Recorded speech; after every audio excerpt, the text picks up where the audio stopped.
자, 2부 시작하겠습니다. 어제 이어 강연재 변호사님 나오셨습니다. 강 변호사님, 어제 이게 원외가 네. 배지 단 사람처럼 사회적으로 목소리를 높이고 이렇게 정치를 하다가 정작 본인은 지금 원에 왜 있다 이런 말씀을 했는데, 그 이야기는 뭐 제가 볼 때 저희가 정치를 그만두게 된 것도 저도 정치를 하다 보니까 아닌 거는 아니라 그러고 또 꼴 보기 싫은 건 목소리를 내야 되겠고 이러다 보니까 점점 적도 많아지고 정치 체질이 아니다 했는데, 강 변호사께서는 좌절하지 마시고 끝까지 이 정치를 하셨으면 좋겠다 이런 말씀을 드리고 싶습니다. 그래서 우리가 어제 이제 열받아가지고 지금 옷을 벗으니까 옷을 벗었습니다. 예. 아 근데 예. 저는 저 소장님 같은 경우는 글쎄 뭐 실패한 원해라기보다는 원해였지만 너무 역량과 능력이 탁월하시니까 그걸 이제 감출 수가 없어서, 사실 모든 원해가 하는 활동이 주목받지는 않거든요. 아시죠? 네, 네. 원해는 거의 주목받는 분들이 많이 없으세요. 네, 그렇죠. 근데 그 국회의원이라는 타이틀과 그 지위 없이 이렇게 목소리에 영향력 있고 알려진다는 거는 대단한 능력이신 거죠. 그러니까 정작 공천을 주는 사람들은 그런 사람을 싫어하는 사람이 많이 있죠. 불편한 사람도 많이 있고요. 뭐 어느 곳이나 이제 치열한 경쟁과 질투 시기도 있고 한데 또 우리 소장님이 또 워낙 성격이 강성이셔가지고 네, 별 강성도 아닌데 괜히 사람들이 그렇게 알아가지고. 예. 자, 오늘 요 며칠 전이네. 요 며칠 전에 그 아침에 보면 기상청장이 그만뒀다. 네. 또 통계청장이 그만뒀다. 그러면서 이제 애국계 또 그 둘만 바꿀 수 없으니까 한 대여섯 명 네. 차관급을 바꿨더라고요. 네. 그래서 그걸 보면서 딴 사람들 바뀐 거는 뭐 그냥 물타기라고 보이고, 기상청장, 통계청장을 바꾼 데 대해서 좀 이렇게 의혹을 많이 제기하고 있어요. 이 정권이 인사를 질질 끌어가지고 얼마 전에 청와대 들어간 유명한 비서관 한 명은 지가 들어간다고 온 술자리나 장안에 다 떠들고 다녔대요. 그런데도 하도 안 내가. 소문이 이제 온 장안에 나서 안 되면 이 친구가 자살해야 될 상황까지 되니까 이제 발령을 내줬다 그러고, 농림부 장관만 해도 한 두세 달 소문이 났거든요. 그래서 뭘 질질 끊는 걸로 유명한데 그냥 들어간 지 한 1년 대밖에 안 된 사람들 둘이를, 그것도 자기 사람인데, 기상청장도 통계청장도 특히 통계청장은 완전히 자기들 쪽에 사람을 하나 꼽은 건데 이 둘이를 잘랐어요. 그 둘이가 왜 잘렸다고 보십니까?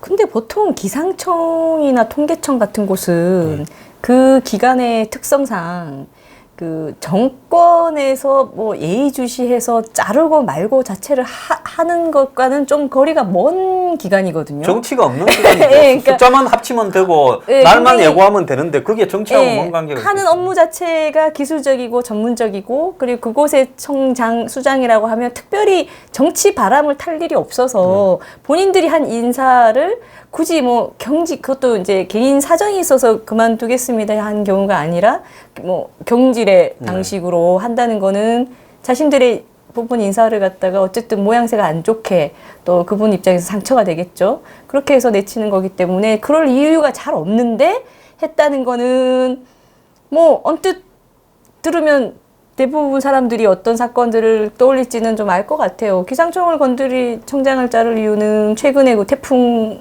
큰 오보가 있었잖아요. 그거일 것이고, 통계청 같은 경우는 지금 문재인 정부의 경제와 관련된 온갖 통계들이 많이 나오고 있는데요. 이거는 통계는 숫자고 숫자는 팩트거든요. 그래서 굉장히 중요하고 모든 언론 기사나 전문가들이 판단하는 데 있어서 굉장히 근간이 되고 있고 뭐 그런 건데, 시시각각 발표도 많이 났죠. 그걸 이제 국민들이 또 유심히 보고 또 판단도 하고 그러는 건데, 그 두 가지가 지금 문재인 대통령의 어떤 심기를 굉장히 많이 건드리지 않았을까. 근데 살다 근데 날씨랑 통계는 그분들이 어떻게 할 수 있는 건 아닌데. 바람이 그냥 차관급 모가지를 날려버리는 바람이 뭔 죄가 있어가지고 네. 그 누가 저기 벙커에서 이 청와대 이 정부 고위직들 불러다가 잠바 입고 회의를 하라 해서요. 자기들은 이번에 태풍이 오면 이걸 잘 극복해가 역시 재난에 강한 준비된 문정권을 보여줄라 했는데 이게 막 중간에 방향을 틀어갖고 그냥 힘도 빠지고 허지부지 돼 가버리니까 그걸 우리가 진짜 잘 보여주려고 준비를 다 하고 있었는데 보여줄 게 없어져 버려서 대통령이 감히 잠바를 입고 벙커 내려가서 회의를 주재하고 이렇게 한 건 해서 민생을 돌보는 대통령 이미지를 날려버린 데 대한 화풀이가 아닌가 그렇게 지금 해석이 되고 있어요. 네. 근데 어쨌거나 또 이제 우리가 이런 얘기를 하면은 왜곡해서 또 비판하는 사람들이 있을 수 있을까 봐 미리 저래도 얘기를 다 하지만 왜곡하니까 마음대로 하라고. 태풍이 무사히 지나간 거는 천만다행입니다. 근데 그건 더 이상 얘기할 게 없는 거고요. 문제는 기상청도 문제가 있었죠. 그러니까 태풍이 크게 올 거라고 예상했는데 그냥 지나갔다는 거는 결과적으로는 다행이지만 우리가 두려워해야 될 거는 이런 식으로 그 오보를 크게 한다는 것은 태풍이 크게 올 거를 그냥 지나갈 거다라고 오보할 수도 있다는 소리거든요. 반대로. 그러니까 기상청의 예측 시스템이나 예측 그 과정에 문제가 있다라는 것이 드러난 건 맞아서 어떤 식으로든 저는 실정이 돼야 된다라고 생각하고요. 그렇다고 해서 기상청장을 자른다고 이 문제가 해결되는 것도 아니고 이 오보가 기상청장 한 사람의 잘못이 아닌데 이런 이제 오바 인사를 했다는 거는 왜 했냐라고 했을 때는 벙커 들어간 게 좀 큰 것 같습니다. 그래서 궁금한 게 태풍이 온다고 대통령이 벙커에 들어간 예가 있었던 건가요? 제가 잘 모르는 건가요? 네, 처음 봐요. 굉장히 무슨 군사적으로 중대한 일이 있을 때 벙커가 나왔지 태풍 온다고 벙커 들어간 거는 저도 잘 못 본 것 같아서 보통 중앙재해대책본부 그 중재본에 거기 가셔서 그렇죠. 이렇게 회의하고 비상 상황에 대비해서 이제 거기 계시면서 항시 이렇게 보고 체계를 열어놓고 있는 그런 정도인데 벙커에 갔다고 해서 그럼 태풍 온다고 대통령이 벙커를 들어가면 우리 국민들은 어딜 들어가야 되는 건가? 저는 이 생각이 좀 들더라고요. 자기들만 살라 들어가. 아니 왜냐면 무섭잖아요. 대통령이 벙커 들어갈 정도면 진짜 엄청난 건데 우리는 살던 아파트에 계속 그냥 이렇게 자고 있어도 되나 이런 생각도 좀 들고 우리 아파트마다 벙커를 만들어야 되지 않을까. 태풍 예보는 과학이거든요. 네. 과학의 영역이기 때문에 기상과학이죠. 과학은 정확하게 슈퍼컴퓨터를 갖다가 더 성능이 좋은 걸 사고 또 그걸 분석할 수 있는 과학적 역량을 가진 전문가들, 한국에서 실력이 부족하면 한국 기상 실력이 좀 부족한 나라지 않습니까? 예, 부족한 일본보다는 많이 이번에 일본은 정확하게 경로까지 예측을 했다지 않습니까? 그러면 그게 인력과 장비의 문제인데 자 그러면 이제 앞으로 후임으로 이 기상청장이 오는 사람은 어떻게 하는 게 맞을까요? 자 내가 한번 생각해보자. 이래도 잘리고 저래도 잘려. 세다고 했다가 만약에 안 세서 잘렸잖아요. 네. 그럼 여태까지 보통은 태풍이 그렇게 세지는 않을 안 거다고 했다가, 예측을 했다가 세서 피해가 잘리죠. 발생하면 그렇게 잘리는데 이제는 이 사람 생각해보니까 그랬을 거야. 아이 그 세다고 질러버려가 나중에 안 세면 다행이면? 다리 없어서 안 잘릴 거고 난 안 잘릴 거다 이렇게 생각했던 것 같아요. 그리고 세면 진짜로 세면 그래도 안 잘릴 거다. 수인의 딜레마처럼 네네네. 그런 고민을 해가지고 통계의 힘을 빌어서 좀 만전을 기하게끔 해놓으면 내가 잘리는 일은 없을 거다. 일단 이제. 지르는 게 나는 안 잘리는 길이다라고 해서 질렀는데 그래도 잘려버려요. 그래서 이런 경우에는 기상청장을 안 가는 게 상책이겠다 그런 생각이 드네요. 그러면 이제 통계청장은 이 정권 들어서 원래 5,000명을 소득 조사를 하다가 8,000명으로 늘렸대요. 샘플이 늘어나면 현 정권에 그래도 좀 유리하게 세무학과 났잖아요. 그렇죠. 수학이 좀 밝으시겠다. 그러면 샘플이 늘어나면 아무래도 이 샘플이 적을 때보다는 이 현 정권에 좀 유리하다고 생각하고 샘플을 많이 늘리지 않았겠어요? 아무래도 샘플이 많으면 많을수록 정확에 가까운 수치가 나오는데 제 생각에는 좀 발표해도 괜찮을 유리한 수치가 나올 때까지 샘플링을 해나가지 않았을까라는 생각도 좀 들고. 지난번에 1분기 때도 네. 굉장히 밑에 층은 예. 뭐 소득 1분위, 2분위는 안 좋게 나왔잖아요. 그때도 보면 이 발표한 내용을 가지고 이제 정부에서 노동연구원이나 무슨 보건사회연구원에 넣어서 또 그걸 갖다가 나머지를 빼고 네. 자기들이 원하는 답이 나올 때까지 해서 90%의 최저임금 효과가 있었다고 발표를 했잖아요. 그러니까요. 그래, 그때 발표한 사람이 이번에 통계청장 됐대요. 그 발표 주도한 사람이. 아, 이거는 정말 초등학생도 이렇게 너무 드러나게 너무 좀 유치한 인사라는 생각이 들고, 그 모든 권력이 제일 조심해야 될 게 소장님은 뭐라고 생각하세요? 1인 권력자가 제일 조심해야 될 거. 1인 권력자가 안 죽으려면. 제일 조심해야 될 거는 내가 볼 때 자기가 권력이 한 10개 있으면 한 서너 개만 쓰고 권력을 갖다가 남용하지 않는 게 안 죽는 길이라고 생각을 합니다. 남용한 사람은 다 죽더라고요. 근데 이 정권이 보면 자기들이 그렇게 문제 있었다고 이야기하는 보수 정권에서조차도 이런 일은 없었어요. 인사를 그러니까요. 이렇게 하는 건. 옛날에 보면 뭐 박근혜 정권 때 인사 중에 제일 우스웠던 게 뭡니까? 그 미국에 코미디언 하시던 자니 윤이 관광공사 감사 같다고 그렇게 조롱을 했잖아요. 네. 그런데 이건 자니 윤이 관광공사 감사로 간 것보다 좀 더하다 그런 생각이 들어요. 요즘 뭐 간첩지 이제는 강원랜드 최종 2인에 후보로 올라갔다잖아요. 황인홍과 간첩 출신이.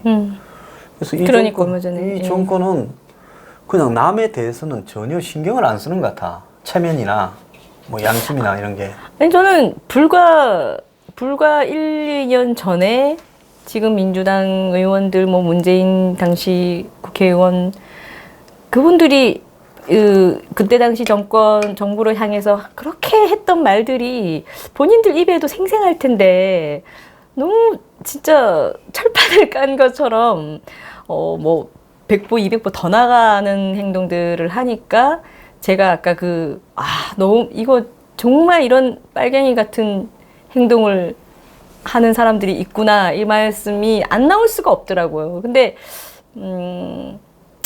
그런 말씀들을 누가 하더라고요.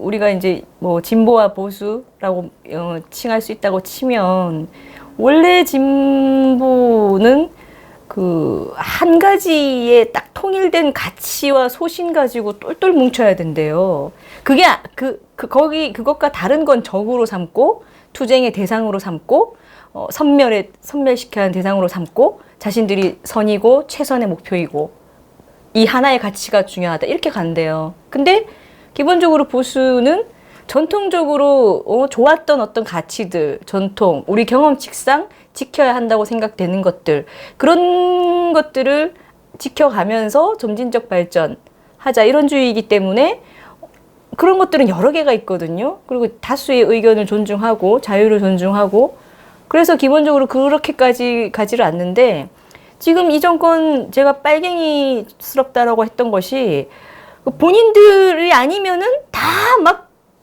해집고 다니고 총칼 들이대고 다 입을 막아버리고 죽이고 자르고 없애고 이런 어떤 횡포가 눈에 보이니까 이게 정말 공산당들이 했던 짓 아닐까. 저는 공산당 본 적 없지만 너무 심하다는 거죠. 원래 이게 우리가 어릴 때는 빨갱이라고 하는 부분에 대해서 빨갱이는 말이 많고 말을 잘한다. 이렇게 우리는 어릴 때 우리는 반공 교육을 굉장히 많이 받고 자랐거든요. 그래서 말만 잘하는 사람을 빨갱이라 했어요. 그래서 강 변호사가 빨갱이라고 한 거는 우리 어릴 때 사고 기준으로 보면 맞는 말도 한 것 같아. 말은 억지로 뻔질하게 잘 하잖아요. 근데 빨갱이가 아닌 사람을 보고 빨갱이라 하면 기분이 나쁠까요? 빨갱이를 보고 빨갱이라 하면 기분이 나쁠까요? 뭐라고요? 내가 너무 어렵다. 빨갱이를 보고 빨갱이라 하면 기분이 나쁠까? 빨갱이가 아닌 사람을 빨갱이라고 하면 기분이 나쁠까요? 당연히 전자죠. 빨갱이를 보고 빨갱이라고 그럼요. 예. 못 듣고 있죠. 예, 못 듣고 있고 막 난리 치겠죠. 빨갱이가 아닌 사람은 빨갱이가 내가 아닌 빨갱이들은 사람은 다 아니까 혹시 한 명이 또라이가 나보고 빨갱이라 했다 하더라도 기분이 나쁠 게 별로 뭐, 없지. 예, 놀라거나 네. 막 그럴 이유가 없죠. 반박할 이유도 네. 없고. 근데 근데- 빨갱이 보고 빨갱이라면 그건 진짜 기분 나쁜 거예요. 예?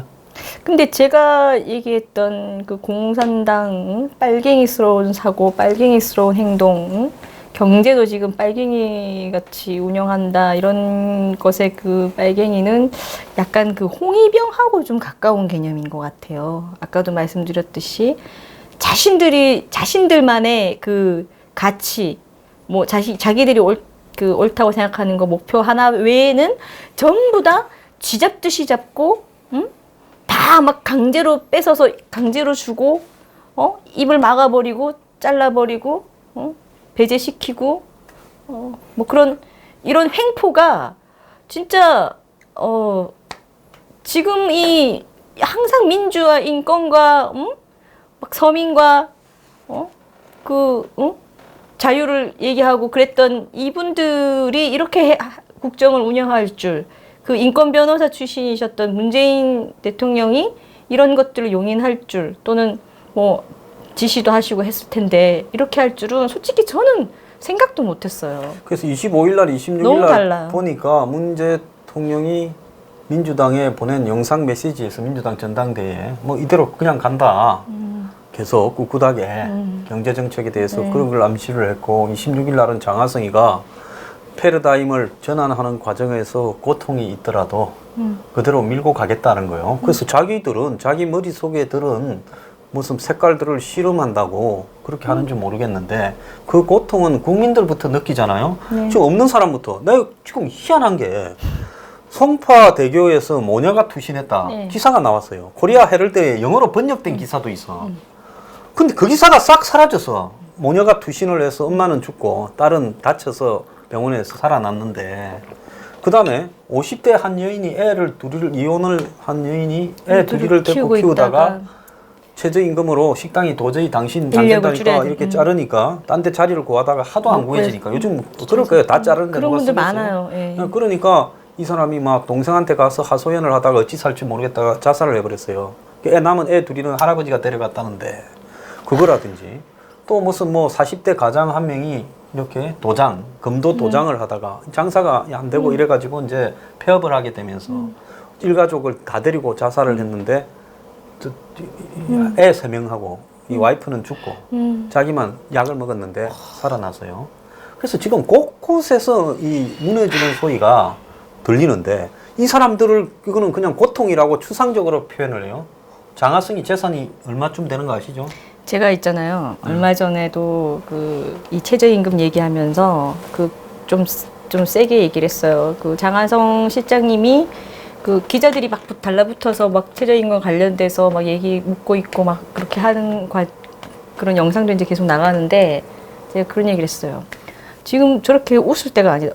웃으시더라고 자꾸 웃으시면서 답은 안 하고 시소를 하면서 이제 막 지나가는 영상을 보고 제가 좀 화가 나가지고 저렇게 실실 웃으실 때가 전혀 아니다. 나는 저분을 보면 저분이 과연 본인이 최저임금을 받아보거나, 그러니까 최저임금이 얼마가 되느냐에 따라 내가 어떻게 되는지를 겪어본 적이 있는지, 또는 최저임금을 줘본 적, 그러니까 최저임금이 얼마 되느냐에 따라서 내가 내 주머니에서 얼마가 나가고 내 운영하는 회사가 어떻게 되고 그런 거 양쪽을 다 느껴본 삶을 살았는지 내가 모르겠다. 그리고 항상 보면은 고액 연봉을 받는 학자고 전문가고 그랬고 또 본인은 정작 주식 투자 잘해가지고 주식 부자인데 50억대 이상에 이런 분이 저 경제에 중요한 정책 시장에 앉으셔가지고 최저임금이 얼마가 되건 이렇게 급격하게 올렸을 때 어떤 영향이 있고 하는 것을 무슨 책상에 앉아가지고 대통령이 말하는 것과 이게 정무적으로 판단해서 이걸 지금 우리가 바꾸거나 인정하면은 대통령님의 정치적 안위가 크게 흔들립니다. 이 생각에 같이 똘똘 뭉쳐서 지금 이런 행동들을 하고 있다면 이건 정말 범죄예요. 그러니까 본인은 정작 최저임금과 아무 상관없는 삶을 살고 주식 투자한 주식 부자인데 왜 그 자리에 있어요? 현장에 나가가지고 지금 실실 웃을 때가 아닌데 자꾸 웃는 영상이 나와서 제가 굉장히 기분이 나빴는데 정말 막중한 책임을 가지고 수많은 사람이 자살할 수 있다는 두려움에 밤에 잠을 못 주무셔야 돼요. 정상이에요 지금. 그러니까 이게 양심이 좀 있어. 자살 뉴스 나오면요 잠을 못 주무셔야 된다고. 근데 그 자리 그걸 감당할 그게 안 되시면은 그리고 그걸 감당하기 위해서 내가 내 목이 잘리더라도 이 순간 정말 내가 옳다고 생각하는 그 기조로 다시 가야겠다 이런 각오 없이 잘릴 각오로 일할 각오 하지 않고 안 하시면 진짜 자살하시는 분들. 책임지실 생각으로 저는 그 자리에 계속 계셔야 된다 이렇게 말씀드리고 싶어요. 저보다 더 다혈질이라서 내가 끼어들 줄이 아니 저 갑자기 저는 괜찮습니다. 너무 이런 일에 다혈질인 사람이 양심적이죠. 이런데 분노도 안 하면 양심이 없는 사람. 근데 이 사람 집도 송파 아니에요? 송파 그 아파트마다 그 한 20몇 억 될 그 거예요. 홍준표 대표님하고 같은 아파트라고 하니까 뭐 아시잖아요. 그 20몇 억대 되는 20몇 억짜리예요. 그런데 그 아파트에서 최저임금을 올리니까 46명이 해고됐다는 네. 거예요. 그러니까 한 45% 정도가 잘렸어요. 경비원 분들이. 경비원 분들이. 그러고는 이제 전자 시스템 이런 걸로 대체하는 거죠. 그럼 아침에 나갈 때 경비원들이 인사도 하고 얼굴도 마주칠 거고 저녁에 들어갈 때도 그럴 건데 그 절반쯤이 되는 경비원들을 내쫓고 그분은 마음 편하게 이렇게 주무시나 싶기도 하고 또 자기의 그런 행동이 자기 아파트 그것도 평균 20몇 억짜리 아파트에서 좀 아끼겠다고 이제 경비원들을 내보내는 부분에 그래서 참 서민들만 그런 거 돈을 몇 푼을 아끼는가 했더만 부자들도 아끼는데 이분은요 집안이 귀족이에요. 자기 아버지가 민주당 때 국세청장도 하고 그 장관도 했던 국회의원도 여러 번 했던 집안 분이에요. 자체가 좋으시죠. 그리고 집안이 귀족이고 그래서 장하준이라고 또 캠브리지 대학의 유명한 교수가 또 동생이고 자기는 그렇게 귀족 집안에서 편하게 공부하고 이 부모 잘 만나가지고 그래가지고는 또 없는 사람을 위하는 척 하면서 참여연대니 뭐 이런 데서 일을 했잖아요.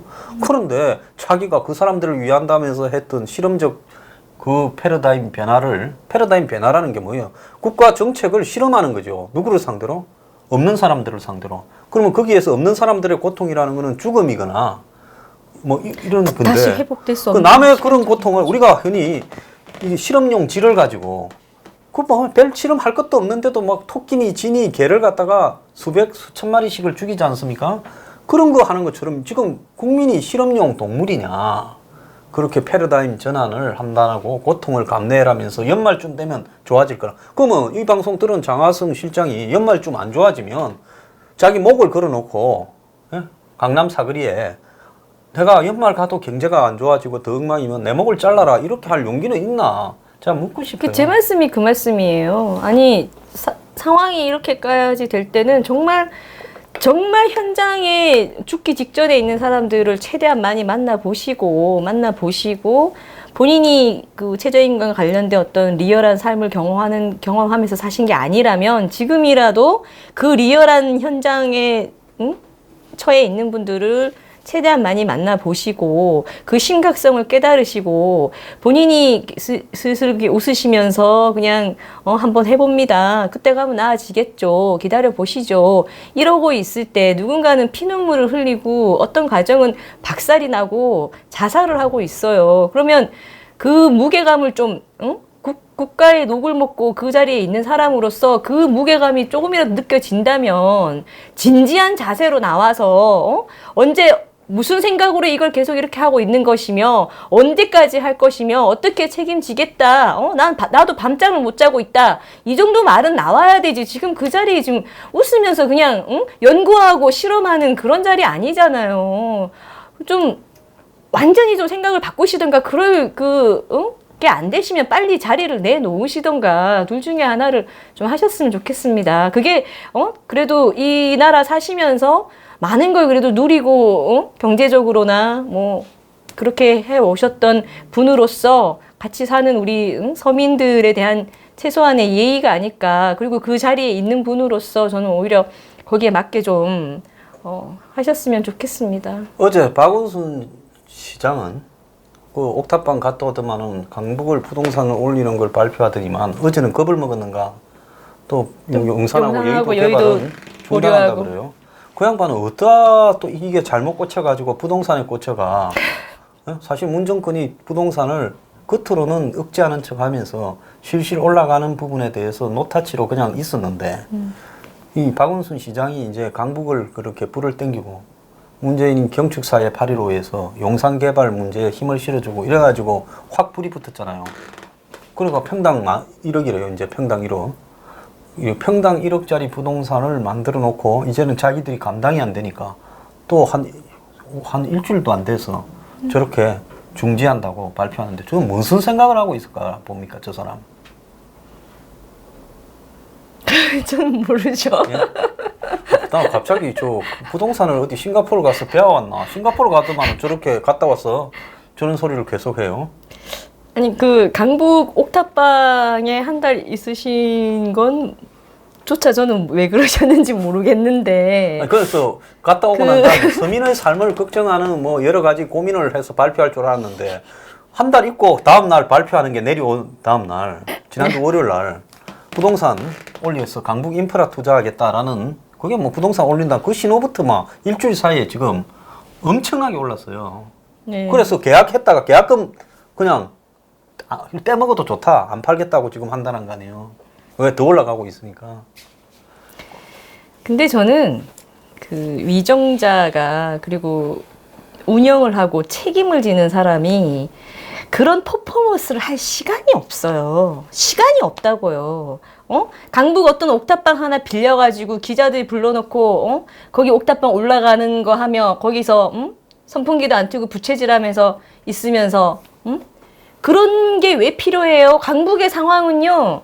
통계치 공무원들 보고서로도 다 알 수 있고 오히려 강북 쫙 순회하면서 현장 보면 다 나오는 거고 역대 강북에 대한 있어왔던 정책 실패한 거 성공한 거 지금 뭐가 문제이며 이거는 이 자료는 서울시에 싼더미처럼 쌓여 있을 거예요. 왜 그런 퍼포먼스를 해요? 그럴 시간이 어디 있느냐는 거죠. 그러니까. 그 상관도 없는 옥탑방 집에 올라가고 내려가고 그런 거 하는 그 시간에 더 연구하고 정말 확 이렇게 일주일 사이에 화들짝 눌러서 바꾸고 하지 않을 만한 어떤 장기적인 정책과 대안을 내놓는 것에 집중을 하셔야지. 누가 그런데 시간 쓰라고 국민들이 시장 월급 준다 그랬어요. 그리고 사실 그 동네에도 그런 식으로 막 이슈화가 되고 그 퍼포먼스 거리가 되는 것에 대해서 그 동네 주민분들도 좋아하지 않으실 겁니다.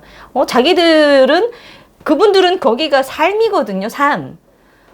박원순 시장은 한 달 딱 퍼포먼스하고 가면 되는 곳이지만 그분들은 그전에도 살아왔고 지금도 살고 앞으로도 사는 곳이기 때문에 그분들의 목소리만 들으면 뭐 뻔히 아는 거잖아요. 근데 왜 본인이 그런 퍼포먼스를 하고 정책은 이렇게 수시각각 바뀌는 식의 이런 경솔한 것들을 하시고. 그래서 실제로 이게 쇼보다 리얼이 더 위대하다는 걸 한번 보여줬잖아요. 담벼락에 마주친데 중년 남성 한 분이 이렇게 죽어가지고 부패한 냄새가 나서 그 옥탑방 이렇게 담벼락 붙어 있는 집에 네. 신고가 들어가서 경찰이 가보니까 혼자 살던 중년 남성이 이렇게 죽었다는 거예요. 그래서 바로 그 앞에 있으면 지금 서울 시내에 제일 문제가 뭔가 하면 이 혼자 살다가 죽는 사람이 서울 시내에 1년에 몇백 명씩 나오고 있어요. 그런데 그 중에서 제일 수치가 많은 게 중년 남성이 제일 많대요. 혼자 살다가 죽는. 그래서 그런 일들이 박원순 시장이 삼양동을 택했을 때 하늘이 계시해서 그 주변에 불행을 갖다가 보여줘서 정신 좀 차리랬는데 내려오자마자 부동산 발표를 해요. 그래서 내가 참 정신 못 차릴 사람이다 이런 생각은 들었는데, 자, 민주당의 이제 마지막으로 이해찬 대표가 이제 당선이 됐어요. 그분 이제 인상이나 관상이나 스타일을 어떻다고 보십니까? 저는 제 짧은 정치 경력 때문에 그분에 대해서 잘 모릅니다, 솔직히. 몇 가지 화제는 좀 있죠. 저 서울 부시장 할 때, 네. 정무 부시장 할 때 한번 영상으로 본 것도 있고 들은 것도 있고 네. 그 어떤 풍기는 이미지 같은 건 아주 강성이시라고 하고 버럭 한번 골수 했죠. 친노시고 총리 때도 버럭했고 또 요 네. 근래는 세종시에 거기 저 이사를 가서 집을 짓고 전원 생활을 즐기시는데 지역구에 거기에 어떤 분이 아로니아 키운다고 분뇨를 갖다 부어서 분뇨를 빨리 냄새가 집으로 날라오니까 이제 버럭해서 세종시 공무원들이 전부 막 다 출동을 해서 정리를 했다. 뭐 그런 이야기도 있는 버럭인데 문제는 이제 청와대는 문재인 이해찬을 싫어한다는 거예요. 굉장히 싫어한대. 왜냐하면 부담스럽고 대통령이 됐으면 이렇게 숙여야 되는데 숙이지도 않고 지난번에 공천도 안 줬잖아요.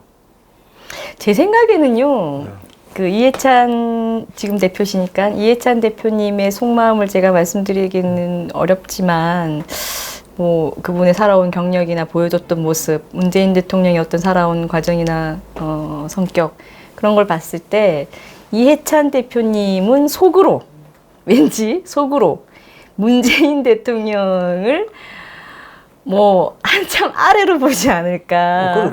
그렇다는 거예요. 약한 사람, 뭐 어린 사람, 부족한 사람, 더 세게 얘기하면 뭐 까만대는 사람, 뭐 그런 어떤 생각들을 하고 계시지 않을까라는 이제 저의 그 느낌을 그냥 말씀드리는 거고 그 정도로 이분은 세시고 그리고 일단 제가 보기에는 다시 이렇게 화려한 등장을 하기에는 연세도 상당히 많죠. 있으신데 와 대한민국 정치권은요 완전히 노장 만세입니다. 전부 지금 저기 돌아온 올드보이들이 다 차지하고 있어요. 평화당에는 정동영, 그 다음에 지금 저기 얼마 김병준, 전까지 지금까지도 여기, 박지원 저기 그분 김병준이고, 전 대표. 한국당에는 또 노무현 사람 김병준. 그 다음에 지금 저 어디에요? 저기 바른미래당에는 손학규가 이제 되면 싹쓸이로 그냥 과거에 민주당에 있던 사람들이 수출을 해서 그래서 대한민국 정치가 가만히 보면 민주당에 있던 사람이 한국당에 와서 다시 새누리당에 와서 2인자로 대선 2인자로 있다가 또 나중에 민주당으로 가서 공천을 좌우하고 이번에는 또 민주당에 한참 철진한 분들이 다시 이렇게 드라큘라가 살아나듯이 부활을 해가지고 정치판을 또 다 장악하고 그러니까 이 정치가 한국 정치는 정말 다이나믹한 것 같아요.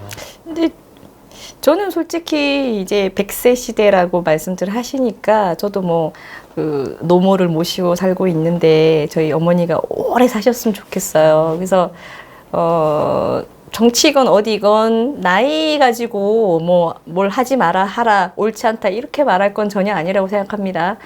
그리고 어떻게 보면은 물론 이제 전 세계의 어떤 연령 흐름하고 좀 안 맞다 뿐인데 각 나라마다 뭐 특색이 있는 거고요. 또 특히 우리 정치판은 조금 우리 국민들이 그래도 이제 어떤 저런 분들이 그래도 당선이 되셨으니까 지금 자리 포진하시는 거잖아요. 그 말은 뭐냐면 어쨌거나 그 우리 국민이나 대중정서는 뭔가 이렇게 신선하고 뭐 젊어 보이는 것도 좋아하시지만 어떤 강력한 카리스마를 원한다. 는 생각도 좀 들어요. 그러면 이 젊은 정치인들이 이념을 떠나서 30대, 40대, 50대, 60대 초반까지 젊은 정치인들이 솔직히 말하면 구간이 명간이다 할 정도로 시원찮고 그렇죠. 두각을 나타내지 못하니까 네. 저런 일이 맞습니다. 복고주의가 이 정치판에 있는 거 아닌가 이런 생각도 들고 마크롱은 뭐 평범한 30대가 아니니까요. 마크롱의 그 젊은 나이에 집중할 게 아니라 그 사람이 가진 역량을 봐야 되는 것이고 그리고 저도 그런 얘기 했었습니다. 저도 뭐 비교적 그래도 젊다고 할 수 있는 사람인데 젊다는 이유로 어떤 자리를 주거나 정치를 시켜주거나 그럴 건 전혀 없습니다. 그래서 이제 만약에 정치 변화를 우리 한국 정치에 변화를 주거나 어떤 좋은 영향을 미치고 싶다면 뭐 그만큼 젊은 사람들도 저를 포함하여입니다. 저를 포함하여 보여주기 힘든 어떤 모습을 보여줄 수 있어야 될 것이고 뭐 속이 엄청 강해야 될 것이고 그리고 뭐 역량이 있으시면 뭐 나이가 뭐 100세가 되셔도 또 하실 수 있는 거죠. 그런데 어쨌든 이해찬 대표님은 뭐 저 같은 사람 눈에는 정말 갑자기 다시 부활하신 것 같은 생각이 들 정도로 좀 올드한 느낌이긴 하고 또 그분이 했던 말 중에 제가 지금도 기억하는 게 그 보수를 전부 괴멸시켜야 한다 이런 말을 한번 쓴 적이 했죠. 있죠. 20년 유명한 집권 말이었죠, 이야기하고. 예. 20년 집권. 지금도 20년 집권 이야기를 하대요. 예. 그때 제가 아마 뭐 자유한국당도 아니었던 것 같은데 제가 그 말씀을 보면서 좀 섬찟하다는 생각이 들었었거든요. 그 뭐 괴멸 뭐 하여튼 뭐 이런 것들이 좀 신경에 거슬렸다고 근데 할까요? 너무 보수보다 더 지금 씀찌대진 사람이 하나 있어요. 임종석이 큰일 났어.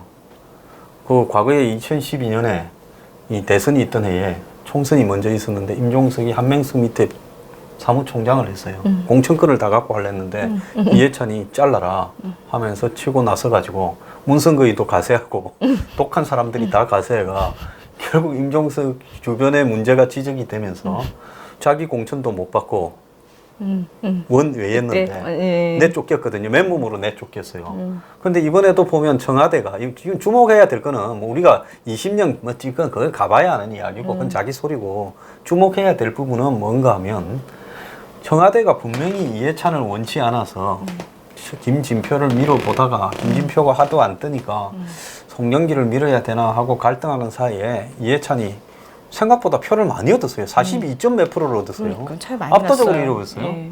그러면서 상황을 끝내버렸단 말입니다. 그리고 추미애가 앙심을 품고 내가 대표 대우를 해주지도 않고 날 찬밥 대우했는데 이해찬이 돼야 된다 해서 추미애가 이해찬을 밀었대요. 그래서 청와대가 원치 않는 사람이 됐다라는 거는 분명한 거고 임종석은 구원도 있는데 큰일 났다라는 거고 이해찬이 되고 난 다음 날 곧바로 개각을 이낙연과 임종석과 상의했다. 개각을 그 말이 뭐 추미애 집행부에서 도저히 나올 수 없는 말이잖아요. 네. 개각을 상의했다. 추미애가 상의했다. 그 상상도 안 가는 이야기인데 이해찬은 이낙연, 임종석과 개각을 5, 6명 정도 이 장관을 바꾸는 걸 상의했다는 거예요. 그래서 이제 이것만 봐도 저 집 구석이 좀 이제 앞으로 시끌시끌해질 것 같아 이런 생각이 들어요. 그 저 집은 저 집인데 저는 별로 이해찬 대표님이 다시 부활하신 것이 뭐 나라와 국민을 떠나서 또 반대 정치 진영이니까 그 자유한국당 입장에서 나쁠 것 같진 않아요. 나쁘죠. 오히려 너무 또 신선하고 또 인기 많을 것 같은 또 그런 스타가 나오는 것보다는 근데 저 집은 저 집이고 그러면 우리도 빨리 이제 진영을 갖추고 어떤 강력한 카리스마와 한국당을 살릴 수 있는 분이 나오셔야 되는데 그쪽에도 걱정입니다. 골프를 사랑하시고 개고기를 사랑하면서 이렇게 버럭하시는 분이 되기를 바랍니다. 저쪽에도 골프와 개고기와 버럭하시는 분이 됐으니까. 홍준표 대표님 개고기를 드시는지는 잘 모르겠는데 나는 그분이 개고기 먹으라고 한 게 아니라 그 정도로 저쪽에 필적하는 사람이라고 좀 비꼬아서 한 이야기입니다. 예. 홍 대표 되시기를 바라고 있구나. 아니요 저는 사실 자유한국당에서 홍준표 퀴즈 맞습니까? 아니 저는 퀴즈라는 소리를 별로 안 좋아해요. 나이가 42 먹은 지금 저기 애가 몇 명? 제가 퀴즈를 3명을 키우고 있다고 제가 계속 말씀드렸기 그렇죠. 애가 때문에 3명인데 퀴즈는 좀 낯간지러운 네, 안 맞다, 얘기고 그죠? 네. 근데 이제 저는 뭐 자유한국당에서 그 지도자급 분들을 뭐 많이 만나보고 겪어보지를 못했으니까요. 근데 이제 홍준표 대표님이 저에게 기회를 주셨으니까 당연히 제가 모셨던 분인 거고. 근데 그분은 조금 안타까운 건 있어요. 제가 아는 선에서는. 너무 이제 대중에게 어떤 매력이 참 많으신 분인데, 그리고 생각도 많고, 어떤 소신도 있고, 강단도 있고, 또 유머도 있고, 여러 가지 매력, 인정도 많으시고. 사람들 예. 많이 웃기잖아요. 그분이 원래 코미디언이 되시려고 했다는 거잖아요. 시험도 치고. 이경규 씨도 개인적으로는 사이하다 그러더만은 그분도 그런 모양이네. 하여튼 뭐 매력이 많이 있는데 그것들이 정치인 홍준표로서는 아직 발산되지 못한 것 같아서 그런 부분들은 좀 아쉽게 생각하긴 예, 합니다. 특정 인물에 대한 자랑 같지만은 그래도 의리 없는 사람보다는 의리 있는 사람이 좋으니까 요즘 하도 의리 없는 세상이라가지고 예, 그래서 뭐 그런 말씀으로 이해를 하겠습니다. 오늘 나와 주셔서 감사하고 뭐 하실 말씀 있으십니까? 아니요, 오늘 저 원래 황 소장님하고 그 종편 패널로서도 굉장히 많이 만났었고 그때도 우리가 문재인 당시 대선 주자 욕을 많이 했었죠. 많이 했죠. 예, 민주당 욕 같이 많이 했었는데 오늘 이렇게 초대해 주셔서 감사하고요. 또 앞으로도 종종 불러주셨으면 좋겠습니다. 예, 고맙습니다. 감사합니다.